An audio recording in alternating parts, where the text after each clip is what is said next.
मेरी ओर से हार्दिक शुभकामनाएं। जोहार। पूर्व वक्ताओं ने बहुत सारी बातें कही, मैं अपनी बातें शॉर्ट में रखूंगा क्योंकि जितने भी बुजुर्ग, जितने भी माता बहनें, युवा साथी भाई यहाँ कार्यक्रम में पधारे हैं, बुजुर्ग एक उम्मीद कर रहे हैं कि हमारे आने वाली जो पीढ़ी है वो लोगों को इकट्ठा करके क्या संदेश देना चाहती है, क्या मैसेज देना चाहती है, वो जरूर देखना चाहती है।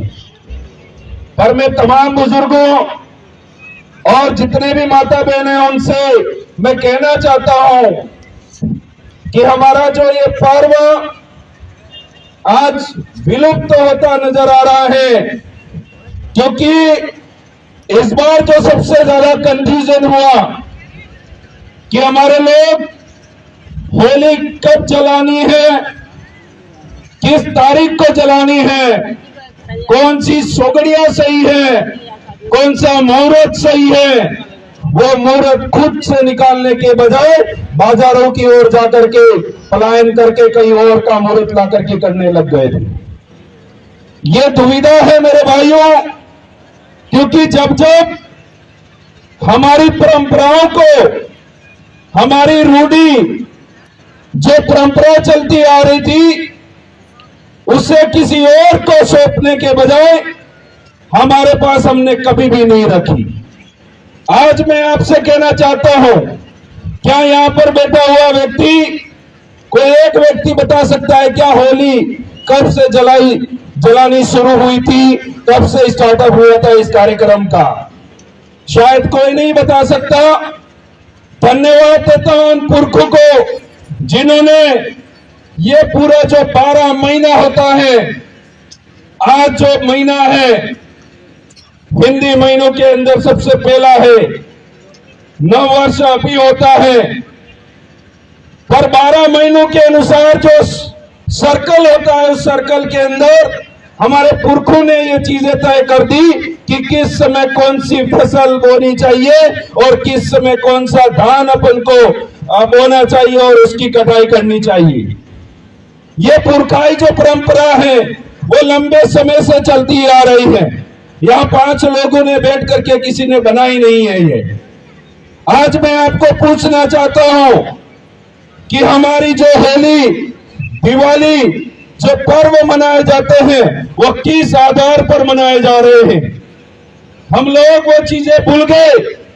2 तारीख को किसी ने जला दी, किसी की 3 तारीख का मुहूर्त आया और किसी का 4 को। वो होली जलाने के बाद वो ढोल भी था, वो ढोल भी उस खूंटी के अंदर टांग दिया और उसके बाद उस होली पर्व को, जैसे पर्व को कई सारे पर्व आते हैं उनको भूल गए।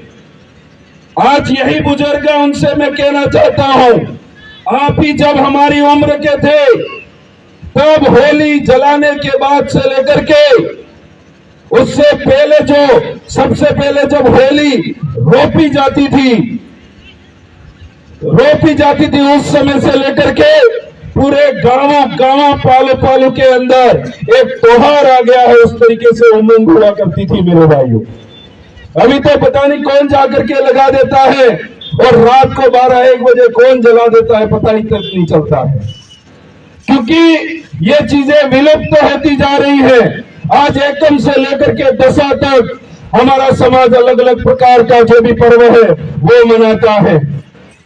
वो चीजें आज अगर बुजुर्ग, महिलाएं अगर युवा पीढ़ी को नहीं बताएंगी तो आने वाले समय में लोग भूल जाएंगे कि जिस तरीके से आज होली के दिन होली जला करके 10 दिन भूल जाते हैं, उसी तरीके से लोग भूल जाएंगे। इस क्षेत्र के अंदर आदिवासी परिवार की विचारधारा आई, आने के बाद अलग अलग तरीके से युवाओं ने पढ़ने लिखने के बाद बुजुर्गों का आशीर्वाद लेकर के होली गैर मिलन समारोह, स्नेह मिलन समारोह का आयोजन करते गए और धीरे समाज के अंदर जनजागरण आया।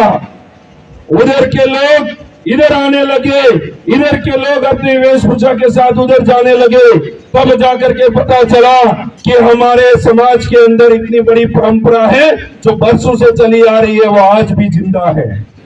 मैं आप बुजुर्गों के माध्यम से समाज से पूछना चाहता हूं कि हमारे समाज के अंदर जो रेजम और गुगरे बांधने की जो प्रथा और जो परंपरा थी वो किस व्यक्ति ने क्यों किस आधार से बंद करी गई, ये सवाल जरूर समाज के सामने रखूंगा।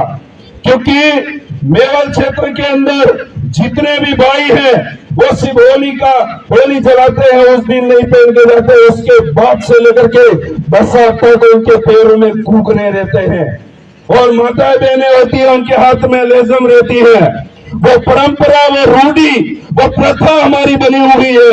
और हमारे क्षेत्र में कुछ लोग सबसे पहले समाज के नाम से आए और आने के बाद उन्होंने कहा और समाज ने भी उनकी बातों को जरूर माना और मानने के बाद जब समाज उन्हीं समाज के लोगों ने उसी समाज को कुछ और सिखाने का दौर अपनाया गया। मैं आज कहना चाहता हूं, जब शादी ब्याह होते हैं, जब पर्व होते हैं, उत्सव होते हैं, उस समय हमारे लोग हमारी पाले हमारा फला बैठ करके तय करता है कि कौन सी चीज किस आधार से मनाई जानी चाहिए। आजकल पढ़े लिखे इतने समझदार हो गए कि उनको शायद अपने समाज में जाने से धोती पहनने से शर्म आती है, धोती पहनना भूल गए।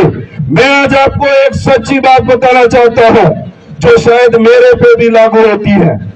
अगर इन्हीं डीजे के ऊपर अगर एक गरबा लग रहा होता और वो कहते कि आपको नाचना है तो शायद इस टेंट के नीचे बैठा हुआ व्यक्ति एक भी बैठा नहीं रहता, सारे इस मैदान के अंदर नाच रहे होते। ये सबसे बड़ी कड़वी बात है। वहां गरबा बज रहा होता तो सारे लोग नाच रहे होते, पर यहाँ तो ढोल और कोडी बज रही थी। किसको लेजम और किसको घेरिए खेलना आता है वो यहाँ पर दिख गया मेरे भाइयों। ये चीजें आज अगर आने वाली पीढ़ी के अंदर नहीं आई, अगर उन्होंने इसका अनुसरण नहीं किया, अगर सीख करके उसको जिंदा नहीं रखा, आने वाले समय के अंदर हम वीडियो निकाल करके यूट्यूब से ढूंढेंगे कि रेजम और घेरिए कैसे खेलते थे, तब सर्च करके अपने आप को वहां फील करवाओगे आप। ये चीजें खत्म होती जा रही है मेरे भाइयों। अभी समाज के अंदर जन जागरण चल रहा है और उस जन जागरण के अंदर बहुत सारे बुजुर्ग, बहुत सारे साथी, अभी एक पूर्व वक्ता ने बताया था 30 तोला चांदी, मैं उसका इस मंच से पूरी तरीके से उस चीज का समर्थन करना चाहता हूं मेरे भाइयों। और विशेष करके युवा भाइयों से निवेदन है, आपसे निवेदन है, क्योंकि बुजुर्गों की जिंदगी निकल चुकी है, माता पिता की जिंदगी निकल चुकी है, अब बारी हमारी है। अगर हम लोगों ने इस समाज की जो विचारधारा है उसका अनुसरण नहीं किया, आने वाले समय के अंदर हम आदिवासी लोग आज अंतिम पीढ़ी पे बचे हुए हैं। मान सकते हैं आप अंतिम पीढ़ी है, क्योंकि ये नाला फला की जो बहनें जो लेजम खेल रही थी, शायद ये इनकी छोटी बहनों को या आने वाली पीढ़ी को अगर नहीं समझाती है तो शायद ये भी एक समय कहा जाएगा कि जब गेर पर नाला फला की एक टीम आती थी और लेजम खेलती थी। मेरे भाई आजकल गरियावर होते हैं, उन गरियावर के अंदर सबसे ज्यादा समाज की बातें होने लगी हैं। दो शब्द श्रद्धांजलि पूर्वक और अपने समाज को अग्रिम पंक्ति में ले जाने के लिए दो शब्द सारे लोग बोलते हैं, पर दुख की बात यह होती है कि वहां पर जो बातें बोली जाती है कि युवाओं को, कम उम्र के युवा हैं उनको स्पोर्ट्स बाइकें नहीं देनी है और कम उम्र में उनकी शादी नहीं करवानी है और जितना भी हो सके उतना उन्हें पढ़ाई लिखाई करवाना है। और उस गरियावर में देखा जाए तो माता और पिता होते हैं, कोई भी युवा भाई उस गरियावर में उपस्थित नहीं होता। तो हम जो आज एनर्जी वेस्ट कर रहे हैं, हम जो ऊर्जा वेस्ट कर रहे हैं, वो हमारी गलत दिशा में जा रही है मेरे भाइयों। समाज के लिए जन जागरण करने के लिए आज ही नहीं हो रहा है, ये तो बरसों से चलता आ रहा है, बरसों से चल रहा था। समाज को सुधारने के लिए लोग तैयार थे, फिर समाज बिगड़ क्यों जा रहा था? बिगड़ता सिर्फ एक ही वजह से है, अगर जो समाज में होना चाहिए और जिनके लिए सही है उन सभी वर्गों को एक जाजम पे बैठना पड़ेगा। अगर विरोध होता है तो भी उसका समाधान वही है और समर्थन होता है तो भी समाधान वही मिल सकता है मेरे भाई। और आप भाइयों से मैं युवा होने के नाते एक बात जरूर कहना चाहता हूं, आज से प्रण ले लो, ये चीजें हमें कुछ नहीं देगी। हमारे समाज का संरक्षण करना है और संरक्षण तब होगा जब सबसे पहले आप जिंदा रहोगे, आप सही हालत में बचोगे। तब एक अच्छा जीवन अगर जीना है तो धूम्रपान जैसी चीजों से दूर जाना पड़ेगा। और हमारे समाज को अगर आगे ले जाना है तो आपकी स्वयं की जिंदगी सबसे पहले सुरक्षित करना होगा मेरे भाइयों। यहां से निकलने के बाद कौन कितनी स्पीड में जा रहा है उससे पहले एक बार ये सोचना कि आपके माँ बाप आपका घर वेट कर रहे हैं, और माँ बाप के बाद अगर तीसरा कोई ईमानदार आपका वेट कर रहा है। अगर ये सुधारा जिस दिन हो गया उस दिन हम लोग, हमारा समाज एक आर्थिक स्थिति से ऊपर उठता हुआ देखेंगे और आने वाले समय में सजग समाज बना पाएंगे मेरे भाइयों। ये बातें सिर्फ राजनीति के लिए नहीं बोल रहा है, कोई लेना देना नहीं है, राजनीति लेकर के उठे हैं। आने वाले समय में ऐसा जनजागरण बना करके जाएंगे, तब कोई आकर के देखेगा तो इंसानियत और ईमानदार और अनुशासित अगर समाज है वो आदिवासी समाज है। ये बात तो कहना चाहिए मेरे भाइयों, ये बात प्रणली है मेरे समाज के साथ। बातें बहुत सारी हैं, कहने के लिए बहुत कुछ है, पर आपको यहाँ हर एक वक्ता ने बहुत सारी अनुभवी बातें और बहुत अच्छी बातें बताई है। अगर उन बातों में से एक दो बातें भी आप अपने जीवन में उतार दोगे, आप अपना जीवन सफल हो जाएगा मेरे भाइयों। यही बात कह करके अपनी वाणी को विराम दूं उससे पहले एक संदेश जरूर देना चाहता हूं। शायद जैसलमेर ब्लॉक और इस सोलंगर जिले की टीमों ने मिलकर के सबसे पहला होली खेल मिलन समारोह आयोजित किया था, पूर्व वक्ता ने बताया था। उस समय शायद इतनी बड़ी भीड़ हुई थी, उनमें से बहुत से लोग सिर्फ गेर को देखने के लिए आए थे, बहुत से भाई उस गेर को खेलने के लिए आए थे, और बहुत से ना समझ व्यक्ति कौन कौन लड़ाएगा और कौन कौन ज्यादा मार खाए आज हुआ बल्ले जी। और उस समय शासन प्रशासन भी यही सोच रहा था कि आज कितने जनों को फिट किया जाएगा, पर जब दारुए तलवार और साथ में लट लेकर के डोल की कोंडी और थाप पे जब उस मैदान में उतरे थे, किसी एक व्यक्ति को खरोच भी नहीं आई और इतना बड़ा प्रोग्राम सफल हुआ था मेरे भाइयों। इसलिए आप जो भी हमारे प्रति गलतफहमी रखते हैं, मैं आप बुजुर्गों को यहाँ से नतमस्तक होकर के कहना चाहता हूँ, आप अपने दिमाग से ये बात निकाल देना कि युवा वाली ही करते हैं, सोरस वाली कर रहे क्या ना, क्योंकि आप पहले हो बाद में हम हैं, इसलिए हम आपसे एक भी कदम आगे नहीं बढ़ेंगे। ये बात इस मंच के माध्यम से कहना चाहता हूँ मेरे भाइयों। आप जिस भी बात के अंदर जो भी बात मनवाओगे वो काम हम करने के लिए तैयार हो जाएंगे, पर आपको दूसरे लोग आएंगे वो भड़काएंगे, या आपकी इज्जत नहीं करते हैं, या आपका मान सम्मान नहीं करते हैं। आप एक बार उस कार्यक्रम के अंदर आकर के देखो, आपको मान सम्मान भी मिलेगा और समाज हमारा आगे भी बढ़ रहा है मेरे भाइयों। बातें बहुत सारी है, ये जो परंपरा है, ये जो रूढ़ी प्रथा है, इसे हमें जिंदा रखना पड़ेगा। आज मैं ये पूछना चाहता हूं कि गरबा क्या हमारा रूढ़ी परंपरा का अंग है? नहीं है, क्योंकि गरबा अगर रूढ़ी परंपरा का अंग होता तो शायद आज यहाँ पर बैठा हुआ बुजुर्ग भी खेलना जानता। और कई सारे पर्व आते हैं, बहुत सारे दशा माता इधर उधर के बहुत सारे पर्व हैं, अगर नाम लेने जाओ तो शाम हो जाए। इतने पर्व हमारे समाज के अंदर फिजूल खर्ची के नाम पर डाल रखे हैं। सबसे ज्यादा उस फिजूल खर्ची से हमको बचना पड़ेगा।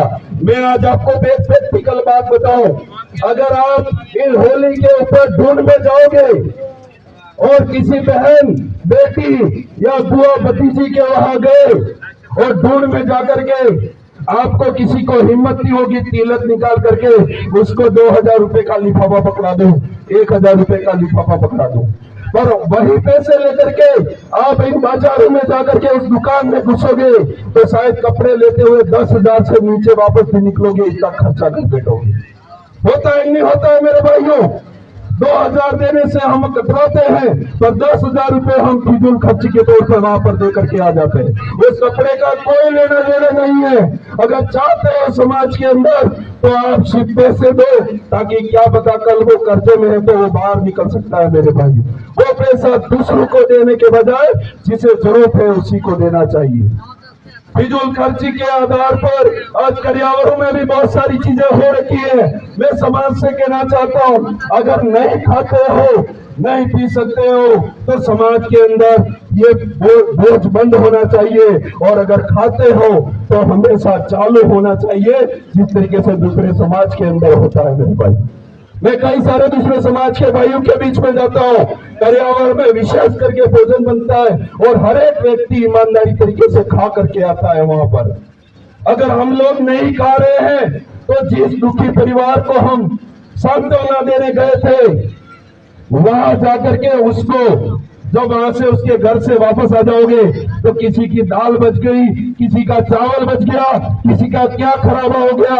जब वो उस आंगन से उठ करके उसको देखने जाएगा तो उस अनाज को देख करके और ज्यादा दुखी होगा। आप समाज उसके ऊपर कर्जा करके आ गए हो मेरे भाई। बहुत सारी बातें हैं जिसको हम समाज के अंदर अगर अनुसरण करें तो बाहर आकर के बहुत सारी चीजें हो सकती है। हमारे इलाके के अंदर एक सबसे बड़ी समस्या होती थी, उसकी मैं बहुत बड़ी बात देना चाहता हूँ, जीत हुई है। पहले बाल विवाह बहुत ज्यादा होते थे।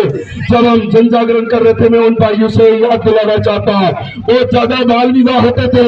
आज हर एक युवा भाई समझदार हो चुका है कि हमारी उम्र अगर जब तक नहीं हो तब तक हम शादी ब्याह के लिए हाँ नहीं भरेंगे। वो बाल विवाह जैसी बीमारी से हम उपज गए हैं, ये हमारा समाज की पहली जीत है मेरे भाइयों। अगर आने वाले समय में हमारे युवा भाइयों को 100% हम दारू विहीन अगर समाज बनाना चाहते हैं तो सबसे ज्यादा मैं युवाओं के ऊपर काम करना चाहूंगा। और आपकी जहां पर भी जरूरत पड़े, अगर आप सही हो, वहां आपका भाई, आपका बेटा आपके साथ आकर के खड़ा रहेगा।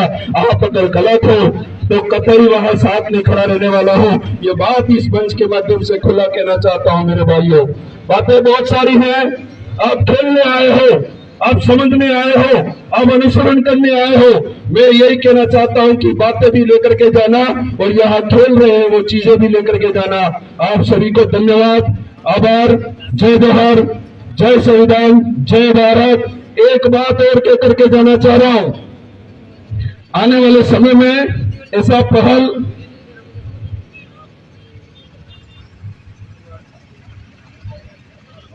पहल हम करेंगे। होली के बाद एकम बीसती चौथ पांचम छठ हाथम आठम 9 और 10 तक हम कार्यक्रम हर एक दिन करते जाएंगे। पर इस इलाके के अंदर 2 बड़े कार्यक्रम हैं। जो पहला कार्यक्रम ये पांचम के अंदर सफल होता है और उसके बाद छठ का गेप है और हाथम के दिन पालवी धरती पालू की पाल बलुआ के अंदर हाथम का प्रोग्राम हो रहा है। आप सभी भाई, माता, बुजुर्ग, बहने वहां पर सादर आमंत्रित है। वहां पधार करके उस पालवी धरती की जो परंपरा है उसको भी सबक लेवे, सीखे और अनुसरण करे। आप सभी का इंतजार रहेगा पालवी धरती पाल बलुआ के अंदर। धन्यवाद। जय बिहार, जय आदिवासी, जय बलप्रदेश, जय संविधान, जय समाज। धन्यवाद। धन्यवाद विधायक प्रत्याशी महोदय, आपने बहुत अच्छी बात